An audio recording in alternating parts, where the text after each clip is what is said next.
Hey there, that's me. All right, good deal. Let's just add this real quick. There we go. Let's add some music to this. Put this back here. There we go. All right, so I'm live. Look at me on time. That's great. On time for the first time with the live stream.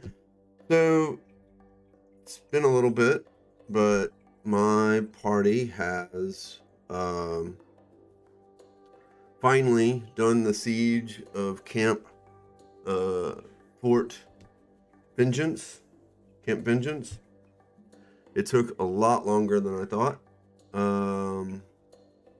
It was actually quite a long battle. So, 3 full sessions. And the problem is, the sessions were great. The party loved it, I think. It was nearly a TPK, which I wanted, because I wanted them to feel the pressure of that. I didn't want to kill them. It was possible. They loved the zombie T-Rex. The zombie T-Rex is like incredible, right? So I think that's really good. The zombie T-Rex is awesome. They loved it. They were like cheering, like, "Oh my god, that's so cool!" When it's like vomiting zombies out of its mouth. And everything went kind of well. There was appearance by Rasnisi. They saw him off in the distance, which Krakow, the character that's haunted by these snake demons, that's going to be tied to the Wanti, in the return of Dintar. They were definitely interested to see Rasnisi, and this is the first appearance of Rasnisi, and this is me setting up Rasnisi as like a false sort of antagonist or a secondary antagonist. So I think that went really well. He just like disappeared off the battlefield, and then they killed Rygor, the white, who is basically attacking, who is turned undead, and then controlled by Rasnisi, and then sort of to test my player characters, because Rasnisi at this point knows sort of about the player characters because of Krakow, because he's sort of the chosen sacrifice to bring back Dintar, unbeknownst to him, right? He doesn't know, but and so it was sort of a test, and he used Rygor to do it, and then he just sort of disappeared off the battlefield. But that was the first appearance. But the problem is that I had hinted, like right before they got to Fort Vengeance, I made an attempt to make the main quest, which is the death curse, the looming threat of the death curse, more the forefront of the player's minds. Like, this is your main quest, this is what you need to do, this is what you really need to be concentrating on. By having the Stone Sisters visit them in dreams. And they were really great. I wrote out these really great dreams, and they all had the thread. Funny pun. I didn't intend that pun, but that's good. But they all had the thread of stitching, right? Which the players connect it. Like, they don't know the name of the Stone Sisters yet. They don't know who they are, or they're called the Stone Sisters. But they did recognize that once they discussed their dreams, that there was a theme, that they all had some sort of like stitching, like bodies being stitched together, which ties kind of into the soulmonger stealing the souls to feed the Atrafal. And that was great. The problem is that basically after the dreams, they went straight to Camp Vengeance, and then had essentially 3 sessions of combat, and now they've sort of forgotten about the dreams. So I'm like, okay, I don't know what to do now. So now I need to get them back on track, because it was sort of, the combat was great, but it sort of sidetracked and kind of overshadowed my whole attempt at being, subtle with the main plot and getting them back on the track of the main plot. So now I got to work on this. So I'm working on a couple of things. So they're going from Fort Vengeance now. And let me get this screen up. So they're going from Fort Vengeance now to they're going to go deal with Bourne and do that, because Prince Wakanga has kind of gave them a side mission, side quest, before they left Fort Naranzaru, that he wanted this construct, and they didn't know where the construct is, so it was marked on their map, but he says very explicitly, knowing where the construct is really only half the battle, because if without the control mechanism, it's useless, and he doesn't know where the control mechanism is, and he has no clue. Of course, it's in Yelyark, with the Bateri goblins there, because they don't know what it is either, but they just think it's like pretty trinket. So, and the sort of the high priestess, the woman in charge of the Bateri goblins at Yelyark, has it as a necklace, basically. So they're gonna go to Vorn. What I'm gonna have in Vorn happen is, so I'm gonna try to be low combat for this next session, because they have been 3 sessions of, like, basically all 3 sessions were combat. So I think maybe they're a little burnt out. I'm kind of burnt out on combat as a DM. So I want to kind of be low combat, but definitely some more role-playing opportunities, maybe some puzzle solving, maybe a little bit of combat, but that sort of depends on them. I'll take their lead with that. So when they go to Vorn, they're going to discover Vorn in this clearing, and it's going to be like in the middle of being worshipped by 3 groups. So it's going to be worshipped by the goblins. Okay. So there's going to be goblins worshiping it. The Bateri goblins, right? There's going to be a small group of those, right? And then there's going to be the Grung. So there's going to be some Grung worshiping it, which they haven't seen Grung yet, so this will be fun. I like the fact that the Grung are cool. I really dig the Grung as a creature. I think they're really neat. And then the Vegemites, the Veggie Veggie Pygmies. I can talk, I swear, promise. So then the Veggie Pygmies. So, and they don't get along. These 3 groups do not get along, but they have basically taken upon themselves and have decided that this is a sacred holy place, and since they all have some worship with this construct, they've all taken upon themselves to decide that this is a neutral ground, that this is Switzerland, and they're not going to, that no violence can occur here. which offers some really great roleplay potential. And I don't think if I make it a strong enough contingent, then my characters will be less likely to attack.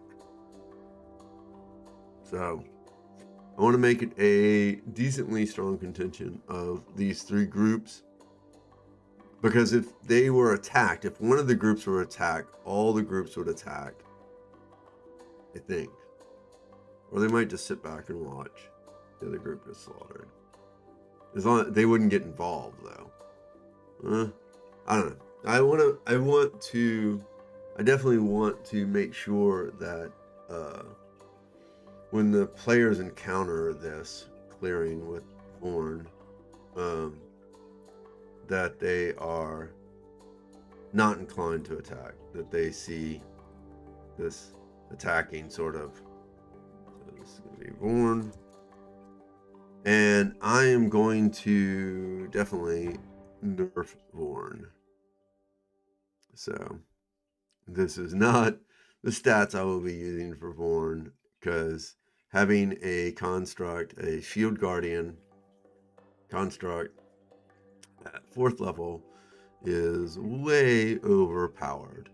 And frankly, if I was a player in this campaign, I would definitely not return Vorn to Prince Wakanga, and I would definitely keep it and just let Vorn go like crazy on every combat encounter that I had. So I'm gonna nerf Vorn. Like, I'm thinking like Vorn is sort of like a maybe a C3PO. I haven't quite decided how I'm gonna roleplay Vorn yet. I probably won't get to that this session, because the whole session will probably be the roleplay here, and then from here they need to roleplay or somehow have a means of figuring out where Yelyark is, and then going to Yelyark,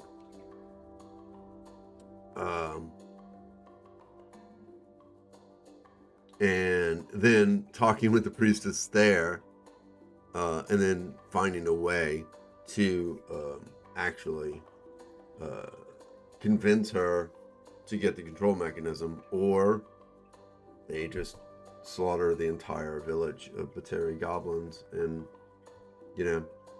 which would be cool. I mean, that would be cool if they attack, actually, honestly, because they would definitely yeet the village away. The Bateri village would just be yeeted away, and that'd be really funny. I think it's pretty funny in a this is really dumb sort of way, but like, I mean, it's just not even practical and common sense, but I think it's hysterical, the idea of this village being like slung shot space to just go land somewhere else, like that's their defense. Like they just slingshot their entire little village, which I think it would be simpler to just pack up and rebuild somewhere. But yeah, I mean, I think it's hysterical. I think it's a hysterical image. So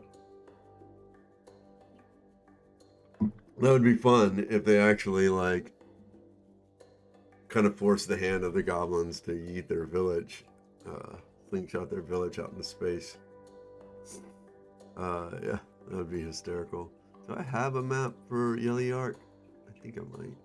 I think I have the. Let's see, I have a bunch of random encounters here. Did it? Oh yeah, I did. I have a map for Yelyark. Okay. Yeah, that's my map for Yelyark. So I have. Yeah, this is a Dungeon Alchemist map for Yelyark. So, which is more obvious. I mean, I think, so first of all, and I put a ton of goblins here. There's just a ton, right? And there's goblin children.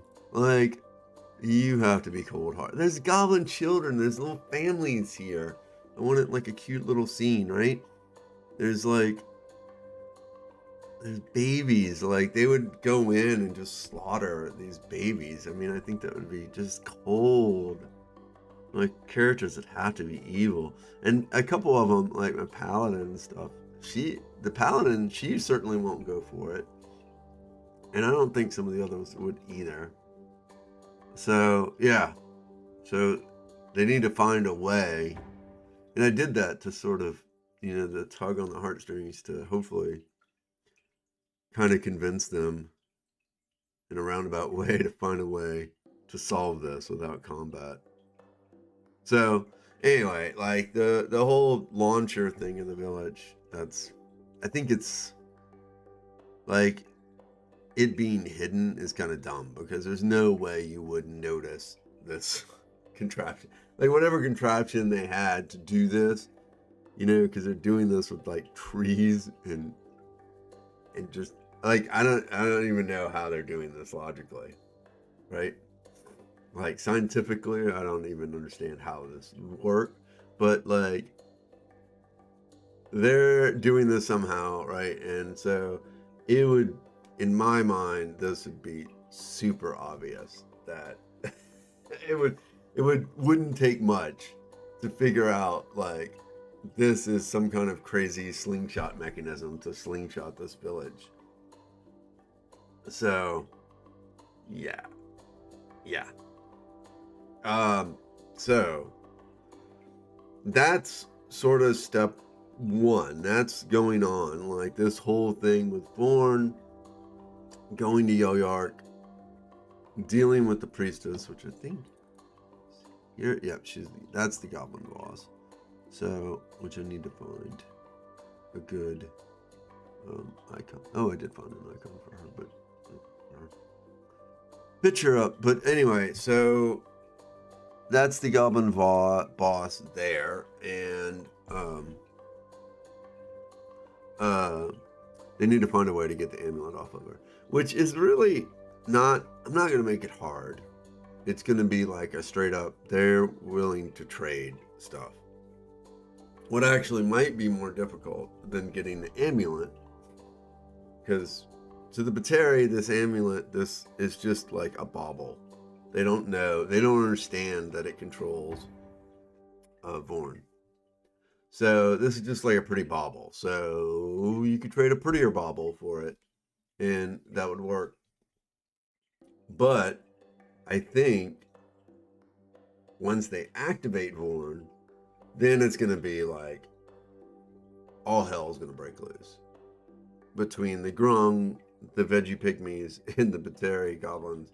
Like that's gonna blow their little heads apart. And I don't know, I'm not sure how they would react. So I need to figure out that. Right? I think the rest of it, getting up to that point, is very much dependent on my players, and I'm going to have to improv that role play through there depending on what they do. Like, I don't know if I can prepare for that. The only way I can prepare for that is I'll have some clear motivations and desires for each of my main players, like what they want, and then I'll base my improv. I'll build my improv of those groups around that, about what their actual desires are. And then, depending on what my players do, I'll have to improv. That's fine. And then I need to figure out sort of the end thing, like what they're all going to do once Vorn gets activated. And then I think I kind of really do want my players to start going back to Port Naranzaru. So, because they're at a point now where the Death Curse, they're level 4, the Death Curse should be pretty bad. Like, it's starting to get worse. Like, I've hinted that the Death Curse is causing problems in the fact that, like, when they heal somebody, when my PCs heal or something like that, they feel that it's harder. Now, I have messed up. They have been knocked down to 0, and I did not emphasize the fact that they felt a tug from what is the soulmonger, but they don't know that. But they felt a tug when they were in an unconscious state. I'm kicking myself that I forgot that. I have to really make a strong note for myself to make sure that I remember to do that anytime a player goes down to 0 from now on. Because I had like we had several in the battle, the Fort Vengeance, Camp Vengeance battle. I had 4 players go to 0. I mean, it was pretty tough. It was tough for them. Like, some of the players were definitely hurt. So, and my Blade Singer Wizard went down. The guy who plays my Blade Singer Wizard went down, and he's a turtle with an AC once he casts like some, I think so. He had mirror image going on, which helped, right? And they took up mirror image, and then I think he might have had shield up or something like that.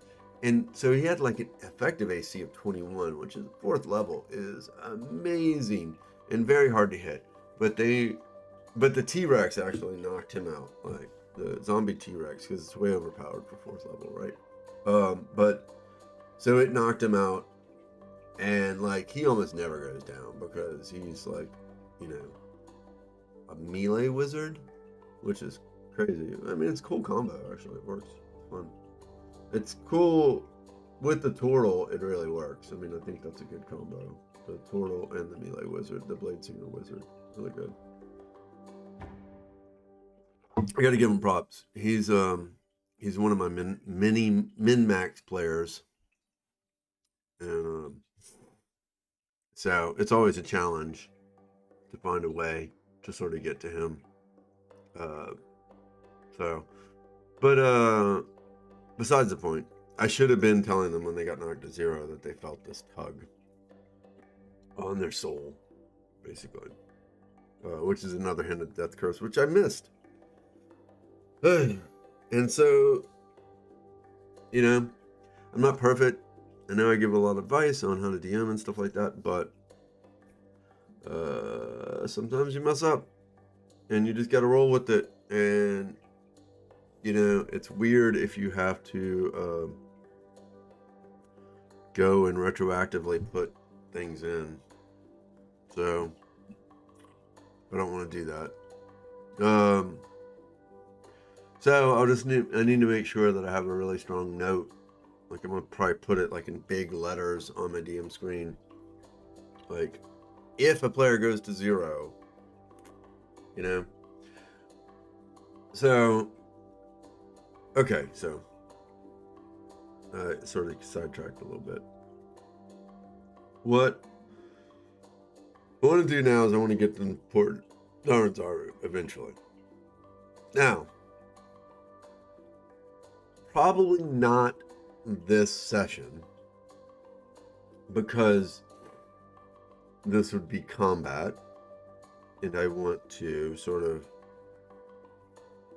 avoid combat for the time being for this next session. But I do want the Yanti to basically try to capture Krakow, my turtle, who has a curse of these sort of shadowy snakes around him, which, unbeknownst to him, is part of his backstory, and it's tied in. I tied his backstory to the Yanti and their desire to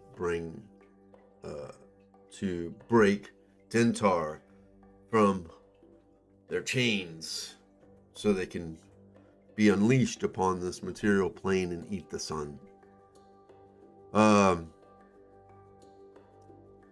And they're bringing, they're doomsday cult. They're trying to bring the end of the world. And so I definitely want they would have noticed Krakow at Camp Vengeance. So now, this is unbeknownst to them.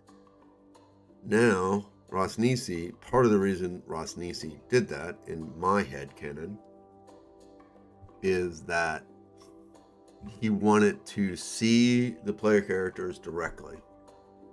And he saw them. And he verified for himself that Krakow, the chosen one among the Yuan-ti, his people, but not really, because he wasn't originally a Yuan-ti, right? He's like first gen Yuan-ti.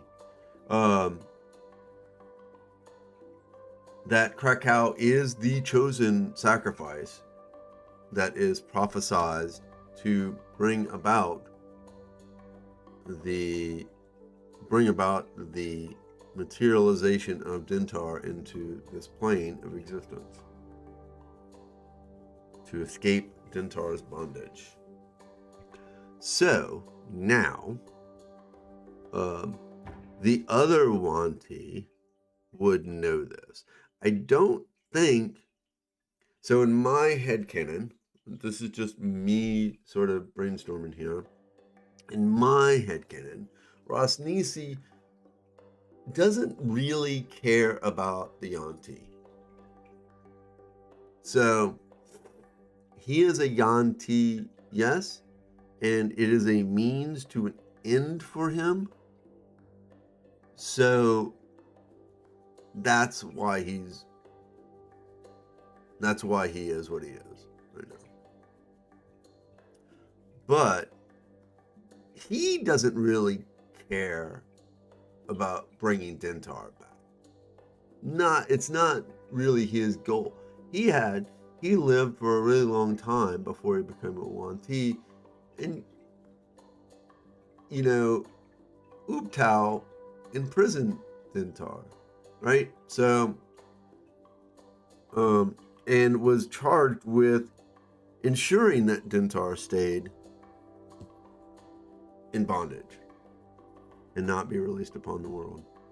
So, certainly he knows about Dintar, but I think he's sort of conflicted about whether he wants to bring Dintar back or not. Because he's sort of split in my mind. Rosnici is a tragic figure. He was actually trying to do what he thought was best in a very bad way, right? But he was one of Ubtao's beret, the original guardians of Mesro. And I think that what he was doing, he was trying to do for the right reasons and just going about it the very, very wrong way, and not figuring it out until later that it was the very wrong way to do that. And now feels sort of cursed, right? And with the disappearance of Ubtao, now doesn't know how to get back, is a Yuan-ti, and is sort of lost. So a tragic figure, and but doesn't really care about Krakow and Dintar. But the other Yuan-ti would know now about Krakow as well.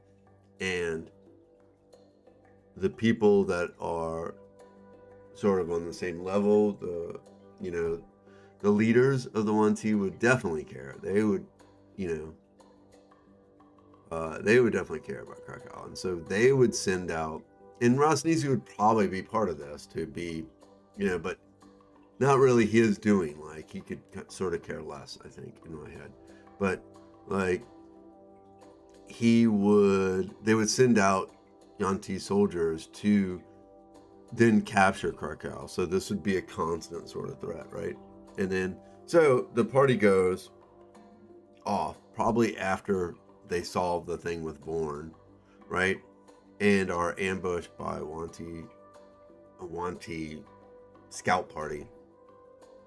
And then the scout party gives them information about the curse, about the Krakow being part of the chosen sacrifice to bring about the return of Dentar. And this will be the first time hearing about Dentar, the first time really tying this in very strongly for Krakow. And this also sort of leads into the death curse thing, because the Yuan-ti have been tricked to guard the Tomb of Annihilation, the Tomb of the Nine Gods. So they've been tricked to guard the tomb, and told by Serac that what he's doing is really helping them bring about the return of Dentar, when he's not. He is doing the afterfall for himself so that he can kill a god and actually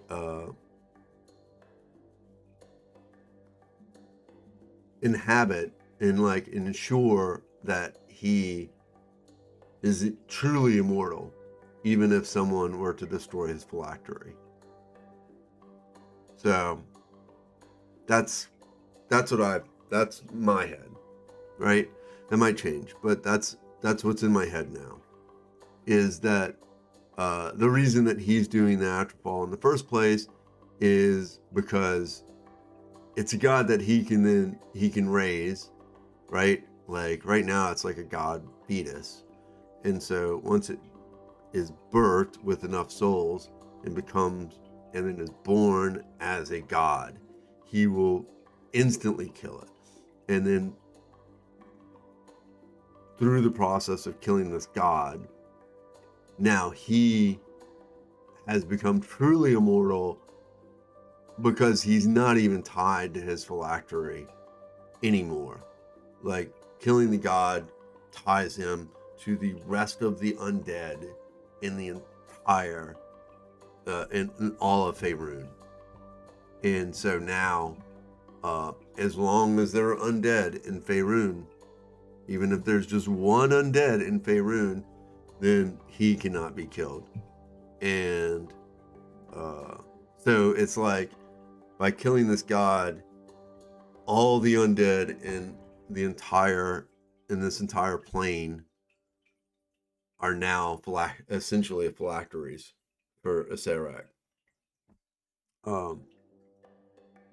And I think that's pretty cool. And that could lead into a bigger adventure, right? Like, if they fail at this, I mean, they won't, hopefully.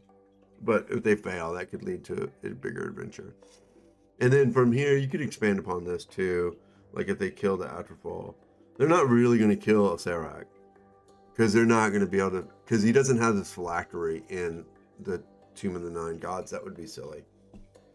He doesn't have his main phylactery there. So they will hurt him, yes, but he can be a persistent villain for my protagonist, if we want to continue the campaign. Anyway, so the Yuan-ti come and they take Krakow. Not take him, but they ambush him, and then they drop hints that they are going to that they drop hints about the Afterfall and the Soulmonger somehow. Either they're captured, which they'll likely do, because Krakow probably wants to question them because he really wants to know about his curse, his personal curse with the snakes. And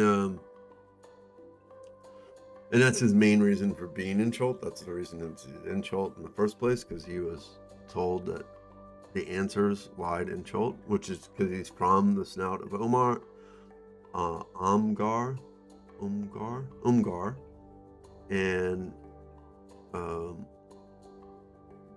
and he was originally supposed to be a sacrifice, and then his mentor Mudcraw basically made a deal for him to go to the Feywild so he could not be found, right? And was hoping that he would stay in the Feywild forever, but the desire to know his personal story was too much, and so he felt the need to come back to Chult and figure this out. So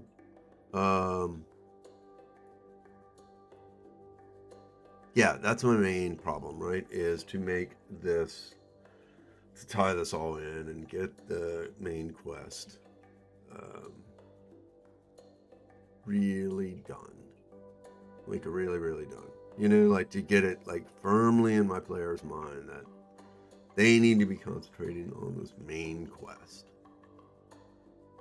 So let's get back to this jungle clearing and see. All right, because we're gonna have groups of goblins here, and I'm gonna start writing out the next encounter here. So here's my obsidian, where I keep my notes, right? And so you can see Krakow's backstory here. He grew up at the snout of Omgar, and first 20 years of his life, pretty simple. You know, he thought he was just like a regular villager and stuff, but then the Wanti started raiding Omgar and capturing turtles, and then unbeknownst to them, they enslaved them and were sacrificing them to try to bring about the return of Dindar. But Mudcraw didn't want that fate for Krakow, and so sent him to Sword Coast and eventually the Feywild. And there in the Feywild, he decided to become a wizard, and then he came back. So I think that's a good backstory for him. And let's go into my sessions. All right, so they run into a camp.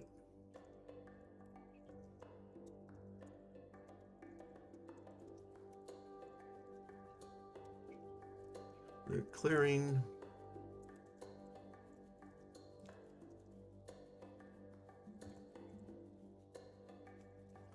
Hands, but and being worshipped by 3 separate groups. I can't type.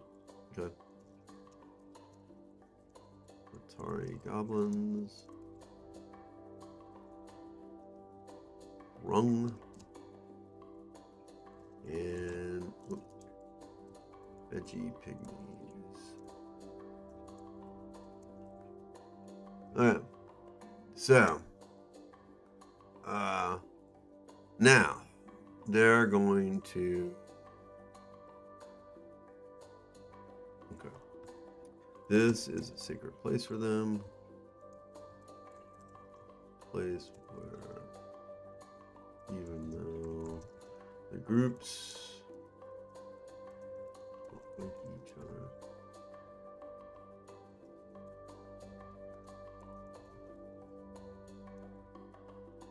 they were not an act.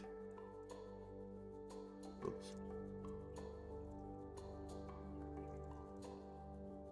One, another.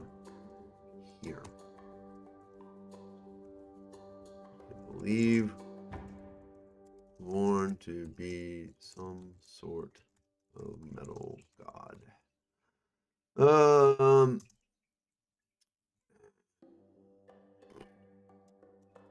Why would the Bateri goblins give them information about, well, where Yel'Yark is? Huh. That's a good question. So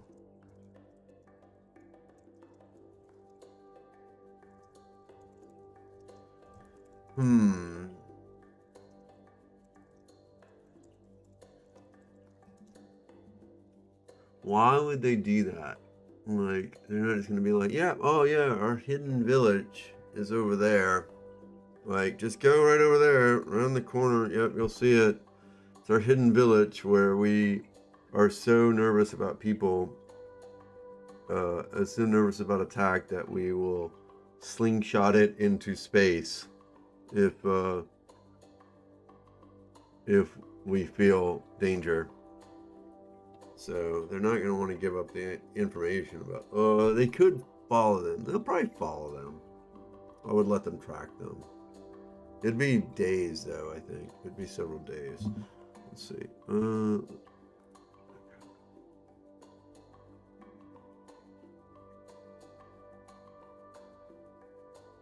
Yeah, it'd probably be several days. Let's see. Where is it?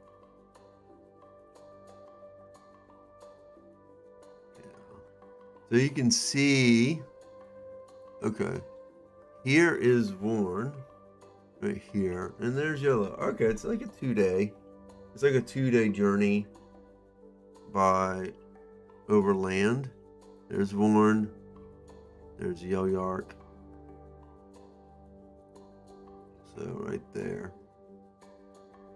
Where's my thing? Here. Boom. There's Yel'Yark right there. So 2-day journey by land. So yeah, they could track them. It's reasonable. That's pretty cool. Okay. So we'll track them. Let's see what we've got. Okay. But why? If they don't track them, what's the other option?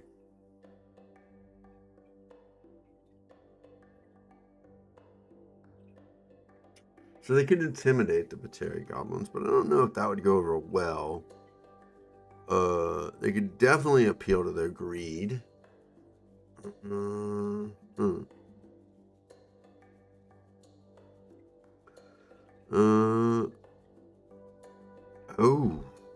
Oh, interesting.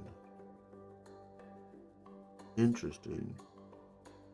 What if the Bateri goblins actually reached out to the players for help because they are now under threat of the 1T in the area, and they're more scared of the 1T than they are the players. Ooh, interesting. Okay.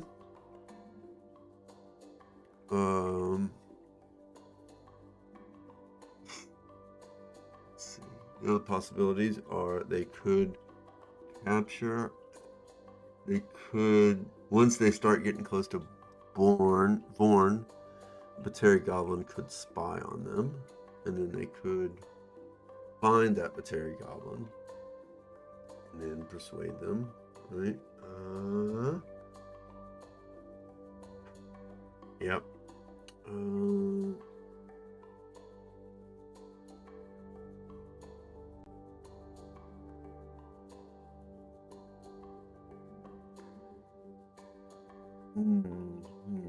Yeah, it's interesting because I really got to find a good way here to get them going. I think what I'll do okay, so maybe I have several options. I want several options here. So, because I need several options because I don't know what my players are going to do. I really don't. So here's my options. One, they can follow Terry back to Yell-Yark. 2. The Bateri can actually plead with Imani to help them because of the recent threat of the Yuan-Ti. That's really good, actually. So Imani was a new player that I introduced, and the way I introduced her was that she had been captured by the Bateri goblins and at Camp Righteous, and when the players went into the tomb, the Bateri goblins ambushed them when they came out. Imani was there, and basically the Bateri goblins left Imani with the players and then left. And so, but she was a capture of the Bateri goblins, and she's like an anthropologist background, so she wants to know all about sort of the tribes and stuff of Chult and the people of Chult and everything like that. So this is really good. So she kind of formed a bond, what she feels is a bond with the Bateri goblins, and so she would be receptive to them pleading for her, and then I can tease at the Yuan-Ti. I really like this. Okay, so they'll tease at the Yuan-Ti actually being in the area. Right. This is really good. And or the last option is they can capture a scout. So they can be spied on by a Bateri scout and then capture.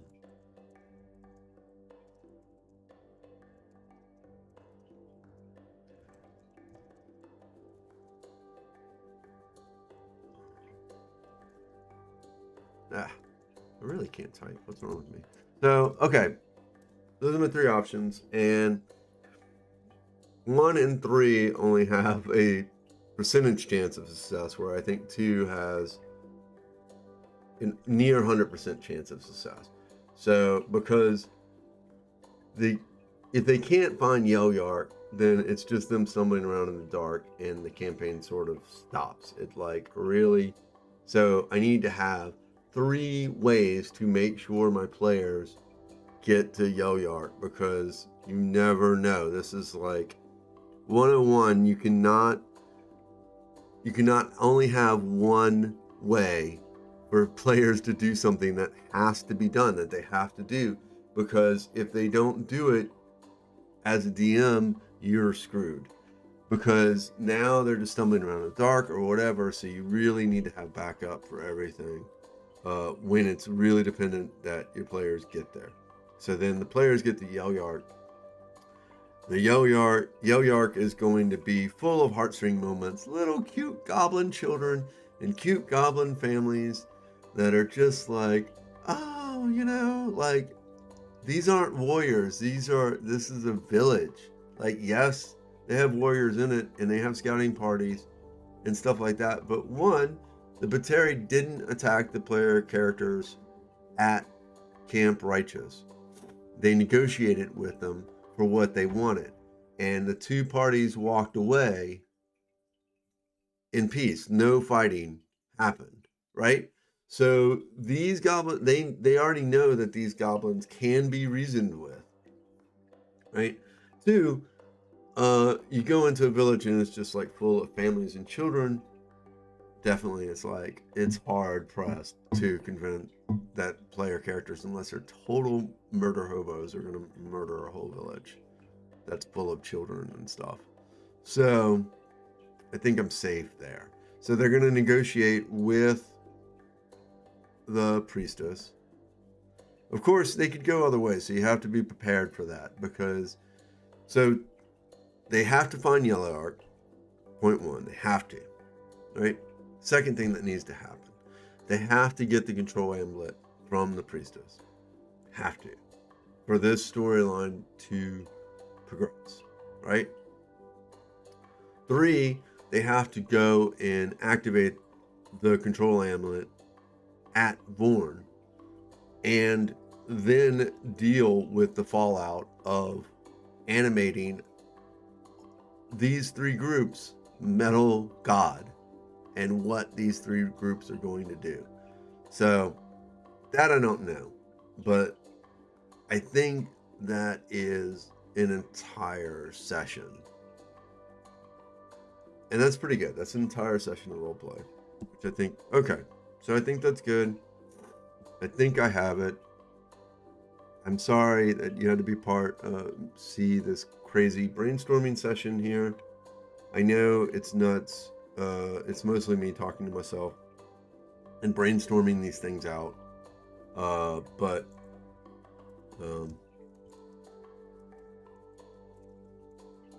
that's what being a DM is, right? Is brainstorming this stuff. So I like that better. All right, they have to.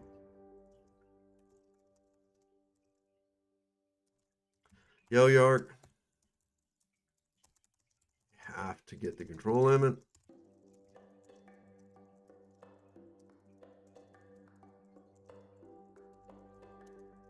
And they have to be able to activate Vorn. Those are the things that have to happen. So I have to have multiple ways for those things to happen. That's the story. Now, what the players want to do, that's up to them. So, anyway, that is a good place to stop this sort of brainstorming session and a moment for me to talk about what I've got planned for the channel now. So, I'm working on a few things. One, next week, I haven't decided when, but next week I'm going to start a completely new series about the history of D&D. So it'll be a weekly series where I cover one part of D&D history, and I'm going to introduce this next week, and then I've already got the second episode planned, and the second episode will be about the origins of D&D from miniature wargaming groups, mostly dealing with historical miniature wargaming, and then how that developed into a person taking on a single person and role-playing them in a fantasy setting. So I've already got those 2 episodes planned out. I'm working and writing the script for the 3rd episode. These episodes are going to be fantastic because they're going to be heavily researched and backed up by references. And I really think this is going to be very, very interesting. This is something I'm very interested in. I read a book called Game Masters, which if you're very interested in the very nitty gritty of the history of D&D, then this is a very good book. And mostly it sort of stops with, Wizards of the Coast and stuff like that, because it's really the history of Gary Gygax and Dave Arneson and TSR and all that. And it does cover some of that, but it's mostly about sort of their contentious relationship between Gary Gygax and Dave Arneson, which is going to be the 3rd episode about how they did that. But that's coming up next week, so be sure to look out for that. I'm really excited about that. The second thing that I'm very excited about is that I'm officially working on a one-shot adventure module that I actually hope to release soon. And I'm going to be giving this away for free to YouTube subscribers, and I'm going to put it up for non-YouTube subscribers. I think I'm going to put it up for sale on DM's Guild, but this will be hopefully a really high quality adventure module. I'm working on it now. I'm writing it now. It's almost done. And then I'll be playtesting it and eventually coming out with that. So hopefully in a month or two, sort of, get it like first draft and then playtest and then second, hopefully final draft and then releasing to the public. So I'm hoping maybe a month or two. Just depends because I got to get players and stuff like that. But I'm very excited about those two things. And then I have some great episodes planned for next week. Some more DM tips and tricks that I'll be covering. And hopefully that you'll enjoy those. I hope you enjoyed this live session. It was a pleasure being here with you and letting you see sort of the way that I brainstorm, which is sometimes chaotic. Next week, I won't be doing we have our in-game session next week. My group in this adventure, I think, hopefully, if everybody can get together. And then we'll be, I might do a live recap of that. But in 2 weeks' time, if that happens next week, then in 2 weeks' time, I'll do another session prep for this. And yeah, so anyway, hope you enjoy. Thanks for watching. Please like and subscribe if you haven't already. If you have, I really appreciate you. I'm really trying to grow the channel. Like this month has blown up and I've loved it. I've got over 150 subscribers now and it's very exciting for me. My channel is still sort of new, but I'm super happy about it. I really want to get to 1,000 subscribers by the summer in the next few months. That would be really great. Because I want to have more D&D content, eventually developing out and some other things like maybe a Patreon or something like that. It'd be great. And some more exciting stuff that I can't even talk about because I'm not even sure if it's going to happen. But yeah, thanks for watching. Like, subscribe. I appreciate you. Until next time, may all your rolls be nat 20s, and I'll see you later. Thanks very much.